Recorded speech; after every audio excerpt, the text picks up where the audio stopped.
대림절 두 번째 주일을 맞이했습니다. 이 대림절이란 아기 예수님의 성탄을 축하하고 경배하고 다시 오실 그 예수님의 재림의 약속을 기다리고 사모하는 믿음의 시간이라 말씀을 드렸습니다. 그런 의미에서 보면 세상의 사람들도 성탄을 기다립니다. 성탄절이 되면 거리 곳곳마다 크리스마스 등이 환하게 밝혀지고 사랑하는 이들과 크리스마스 선물을 함께 나누지요. 좋은 식당이나 유명 관광지 등은 벌써부터 이 크리스마스 특수를 누린다는 거예요. 유명 관광지에 또 좋은 카페에 또 여행지에 사람들이 벌써 예약을 해서 꽉 차 있다는 소식입니다. 한 끼에 몇십만 원씩 하는 호텔 식사권도 또 특별 주문해서 장식을 위한 크리스마스 케이크도 동이 난다는 이야기입니다. 그런데 여러분, 바로 거기까지인 줄로 믿습니다. 세상에서는 아기 예수님의 탄생의 기분을 기다리지만 또 산타클로스와 루돌프 사슴코가 크는 이끄는 열매와 또 크리스마스 이브날 하늘에서 내리는 흰 눈을 기다릴 뿐이죠. 그 가운데는 다시 오실 예수님을 향한 기다림이 없는 겁니다. 지난 주일날 대림절은 기다림이라, 우리의 인생은 기다림이라 말씀을 드렸습니다. 인생의 첫 태어남도 만남의 기다림이고 아이가 자라가는 것도 기다림이요. 입학도 취업도 승진도 약속도 회답도 회복도 다 기다림이에요. 마지막엔 모든 인생들이 필연적으로 맞이해야 될 죽음도 우리가 기다리며 살아가고 있는 줄 믿습니다. 그 모든 기다림 중에서 인생의 가장 큰 기다림이 어떤 기다림입니까? 나를 위해 십자가에 죽고 나를 위해 다시 부활하신 그 예수 그리스도를 만나는 기다림이, 나를 창조해 주셔서 이 땅 가운데 보내주시고 지금도 여러분들과 함께 동행하시는 그 하나님을 만나는 기다림입니다. 세상의 사람들은 예수님을 다시 맞이하는 그 대림의 신앙이 빠져 있지만 오늘 저와 여러분들은 다시 오시겠다고 약속한 그 예수님의 약속을 잊지 말고 사모하고 기다리는 신앙의 계절이 다 되시기를 주님의 이름으로 간절히 축원합니다. 오늘은 기다림의 대림에 이어서 두 번째 대림의 그리움을 말씀해 드리려고 합니다. 이 누가복음 15장에는 모두 세 가지의 예수님의 비유 이야기가 실려 있습니다. 첫 번째는 잃어버린 한 마리 양에 대한 비유가 있고, 두 번째는 잃어버린 한 드라크마에 대한 예수님의 비유가 있습니다. 그리고 마지막 세 번째로 오늘 우리가 읽었던 잃어버린 한 아들에 관한 예수님의 비유의 이야기가 실려 있습니다. 그런데 사실 예수님께서 들려주신 이 마지막 이 비유의 이야기의 주인공은 탕자가 아닙니다. 잃어버린 아들이 아니에요. 그 아들을 기다려왔던 아버지가 곧 주인공입니다. 20절 중반절의 증언입니다. 아직도 거리가 먼데 아버지가 그를 보고 측은히 여겨 달려가 목을 안고 입을 맞추니 라고 말씀하고 있어요. 준비한 사진 한 장을 보겠습니다. 저 그림은 서양 미술사에서 가장 위대한 작품 가운데 하나로 꼽는 탕자의 귀환이란 그림입니다. 이 17세기 바로크 시대에 빛과 어둠을 잘 표현했던 이 네덜란드의 화가죠. 렘브란트가 1668년에 그린 작품이에요. 렘브란트는 이 작품을 거의 말년의 마지막으로 그린 것으로 알려져 있는데, 오늘 우리가 읽은 성경 누가복음 15장 말씀을 묵상하면서 화폭에 담았다고 합니다. 저 그림 왼편을 보시면 인자한 얼굴로, 온화한 얼굴로 이 돌아온 아들의 어깨를 두 손으로 감싸고 있는 아버지의 모습이 보이고, 그 아버지 품 안에 안겨 있는 아주 남루한 탕자의 모습도 보입니다. 그림을 확대해서 한번 보겠습니다. 저 아들의 모습을 보니까 어떻습니까? 입고 있는 옷이 누더기가 돼 있어요. 조금 더 확대해 볼까요? 등짝이 헤어져 거의 찢어져 있죠. 이 아들의 뒷모습도 보면은 거의 머리가 없이 다 빠져 있어요. 또 한번 확대해 보겠습니다. 무릎을 꿇은 아들의 두 발을 보니까 왼편에 신발은 벗겨져 있고 그 발바닥도 부르트고 굳은 살이 박혀 있습니다. 오른편 신발도 벗겨져 있을 것 같은데, 특별히 보니까 이 뒷굽이 거의 닳아서 밑창이 보일 지경입니다. 이것은 무엇을 말하는가 하면은 그만큼 아버지 품을 떠나 살아갔던 이 아들의 고생과 수고가 얼마나 역력했는지를 알려주고 있는 거죠. 아버지 집을 떠날 때만 해도 아버지에게 찾아와 당당하게 말했습니다. 아버지, 내가 받을 분깃을 나에게 주십시오. 아버지 없이도 나 혼자서 멋지게 내 인생을 한번 살아가 보겠습니다. 그 호기로웠던 아들의 모습은 온데간데 없고 비루하고 비참한 모습만이 남아 있어요. 그런데 당시 이 고대 사회가 유대 땅뿐만 아니라 이 아버지의 권위란 것이 여러분 참 대단했습니다.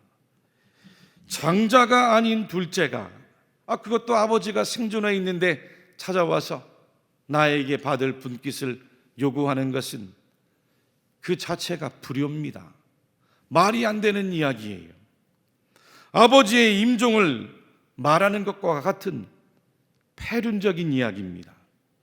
이제 그만 아버지와 아들의 인연을 끊고 내가 혼자서 내 인생을 살아가겠다고 외친 거예요.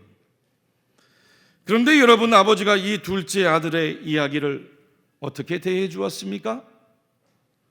놀랍게도 그 아들의 요구를 다 들어주고 있어요. 그 어떤 책망도 없습니다. 비난도 하지 않았어요. 아무런 조건도 없었습니다. 그대로 다 들어준 거예요. 왜요?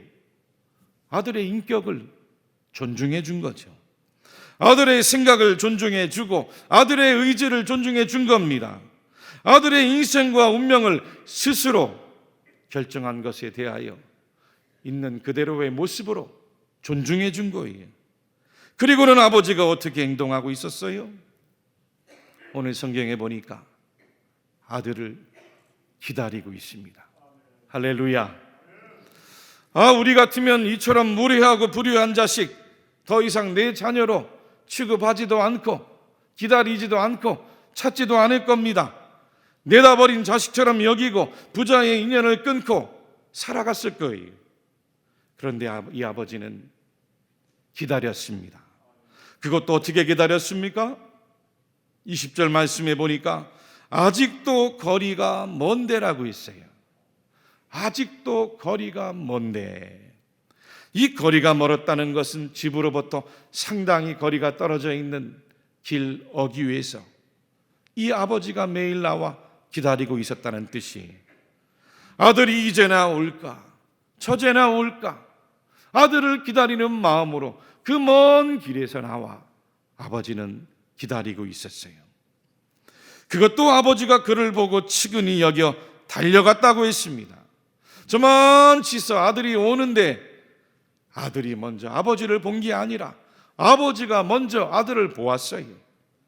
집을 나갈 때는 당당하고 멋진 아들 모습이었는데 누더기 차림입니다.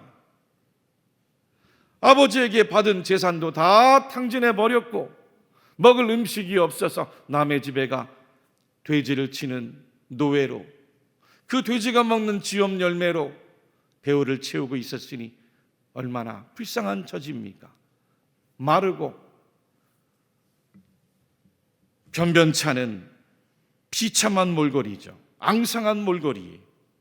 집을 나갈 때는 말을 탔을 아들이었는데 지금 돌아오는 아들의 모습은 신발조차 변변치 않아요. 그런데 아버지는 그런 아들의 모습을 단번에 알아보았어요. 기다렸기 때문입니다. 애타게 기다렸기 때문이죠. 그것도 아들을 보고 달려갔다고 했습니다. 아들을 보고는 그의 목을 껴안고 입을 맞추었대요. 측은히 여겼다고 말씀했습니다. 이 말씀의 표현은 아버지가 아들을 지금도 변함없이 사랑하는 마음이었기 때문입니다. 아버지 마음 가운데 그를 용서하는 마음을 가지고 있었기 때문에 할 수 있는 행동들이었어요. 나중에는 종들을 불러다가 집안에서 제일 좋은 옷을 가져다 입혔습니다. 손에는 다시 가락지를 끼웠습니다. 신발도 새 신발을 신겼습니다. 종을 불러서는 사람들을 초대하고 송아지를 잡고 잔치를 벌이는데 나중에 큰아들이 밭에서 일하다 돌아와 보니 집안에서 풍악의 소리가 들리고 춤추는 소리가 들렸다는 거죠. 할렐루야. 그만큼 집으로 돌아온 그 아들을 진심으로 마음을 다하여 아버지는 기뻐했기 때문입니다. 그런데 여러분, 우리 예수님께서 왜 이와 같은 이야기를 사람들에게 들려주셨을까? 누가복음 15장 1절 말씀을 같이 한번 읽어보겠습니다. 모든 세리와 죄인들이 말씀을 들으러 가까이 나오니. 아멘. 예수님께서 죄인들을 영접하고 죄인들과 함께 식사를 하는데 그 모습을 못마땅하게 여긴 바리새인과 서기관들이 비난을 했어요. 그때 예수님께서는 바리새인도 듣고 서기관도 듣고 모든 죄인들도 세리들도 들으라는 말씀이었죠. 집을 나갔다가 돌아온 아들과 이 아버지의 이야기를 들으라는 예수님의 뜻이었어요. 왜요? 하나님의 품을 떠나 살아가는 죄인을 하나님은 오늘도 이 아버지와 같이 기다리신다는 겁니다. 지금도 여전히 죄인들을 사랑하고 용서하고 하나님은 기다리신다는 거예요. 하나님 없이 한번 잘 살아보겠다고 내 마음대로 살고 내 의지대로 살고 내 주장대로 살겠다고 하나님의 도움 없이 독립해서 살겠다고 나아갔는데 결국 허랑방탕하게 죄에 빠져서 비참한 상태에 빠진 우리를 하나님은 여전히 아무런 조건 없이 그대로 받아주시고 있다는 겁니다. 하나님은 우리를 존중해 주신다는 거예요. 하나님은 우리를 아무런 조건 없이 허용해 주신다는 겁니다. 그 하나님의 사랑의 마음을 예수님은 들려주고 싶으셨던 거예요. 그렇습니다, 여러분. 하나님의 마음이 곧 예수님이 말씀하신 아버지의 마음인 줄로 믿습니다. 그러므로 대림절은 그리움의 계절이죠. 하나님의 품을 떠나 살아가는 사람들의 그리움의 계절이. 여러분, 작은 아들이 아버지를 다시 찾아올 수 있었던 것, 이와 같은 아버지의 사랑이 그리웠기 때문이에요. 아버지의 품이 그리웠기 때문입니다. 아버지의 얼굴이 그리웠기 때문이에요. 아버지의 집이 그리웠기 때문이에요. 변함없이 자기를 믿고 기다려 주실 그 아버지를 그리웠기 때문에 집으로 다시 돌아온 거예요. 우리 17절부터 20절 중반까지 말씀을 천천히 하나님의 음성으로 함께 들으며 읽어보겠습니다. 이에 스스로 돌이켜 이르되 내 아버지에게는 양식이 풍족한 품꾼이 얼마나 많은가. 나는 여기서 주려 죽는구나. 내가 일어나 아버지께 가서 이르기를 아버지, 내가 하늘과 아버지께 죄를 지었사오니 지금부터는 아버지의 아들이라 일컬음을 감당하지 못하겠나이다. 나를 품꾼의 하나로 보소서 하리라 하고 이에 일어나서 아버지께로 돌아가니라.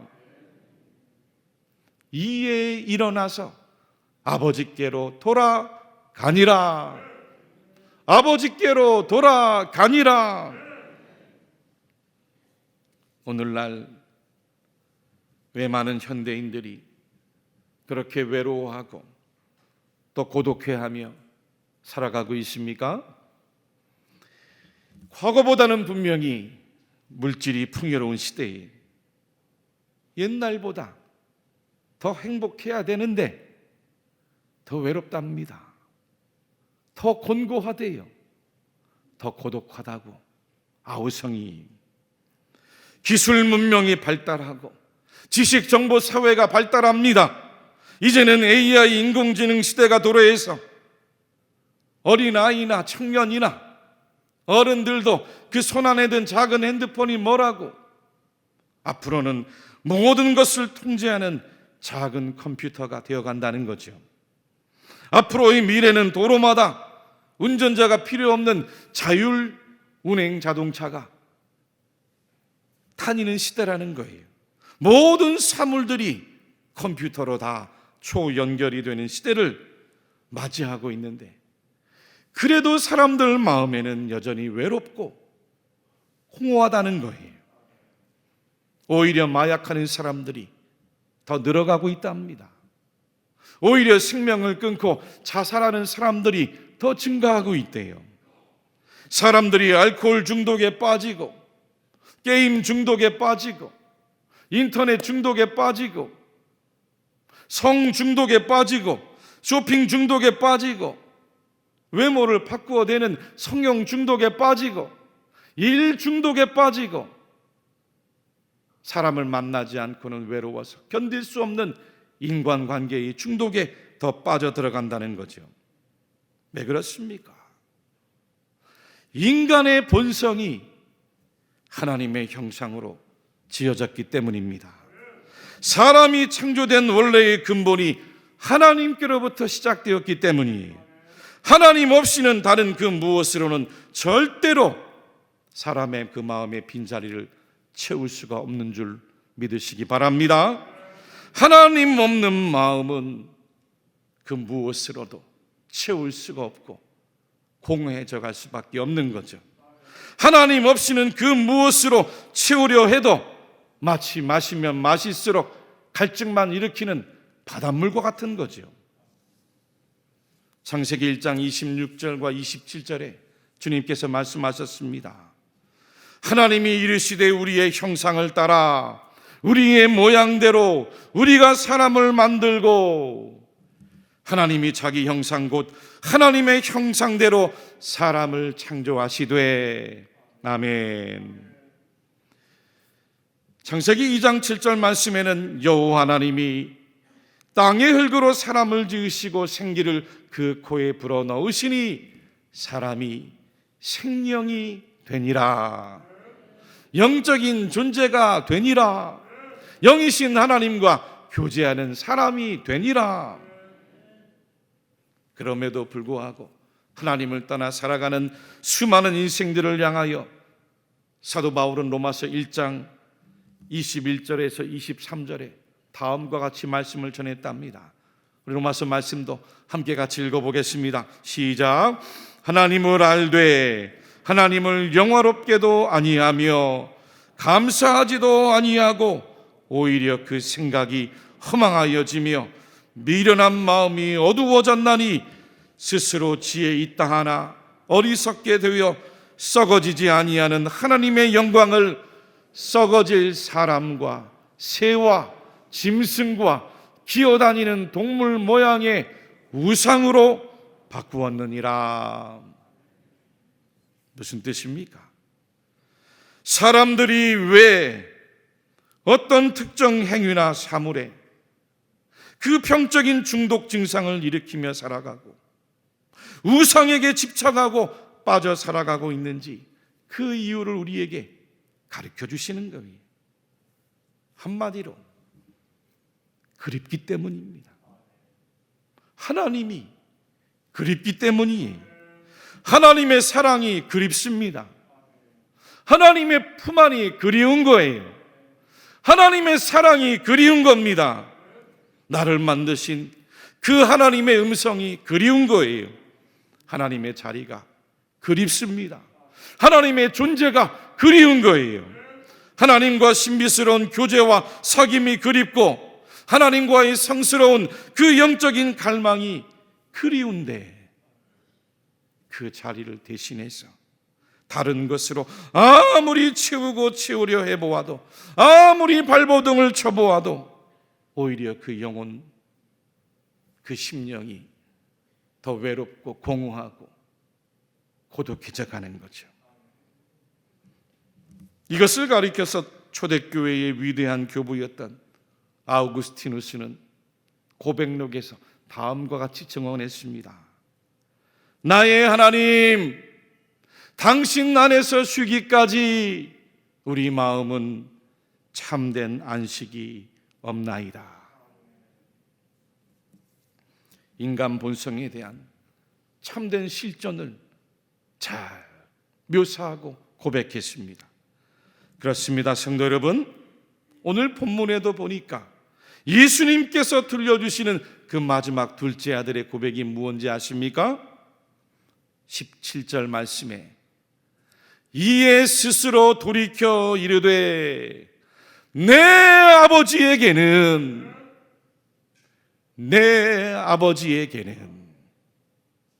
18절 말씀에도 내가 일어나 아버지께 가서 이르기를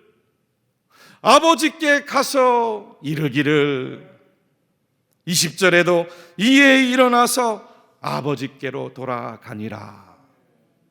아버지께로 돌아가니라. 할렐루야, 할렐루야. 대림절은 하나님을 떠나 살아가는 모든 이들에게 아들 되시는 예수님을 통하여서 이제는 다시 하나님의 품으로 돌아오라고 부르시는, 돌아와 살라고 부르시는 하나님을 향한 그리움입니다. 믿습니까? 프랑스의 고전 소설이죠. 어린 왕자의 작가 앙투안 드 생테주페리가 다음과 같이 이야기했답니다. 그대가 배를 만들고 싶다면 사람들에게 망망대해에 대한 그리움을 가르치라. 대림절 두 번째 주일을 맞이해서 여러분들 마음 가운데에도 나는 과연 진정 무엇을 그리워하고 살아가고 있는지, 나는 과연 내 인생을 누구를 그리워하고 살아가고 있는지 주님의 말씀 앞에 응답하는 여러분들이 다 되시기를 주님의 이름으로 간절히 축원합니다. 축원합니다.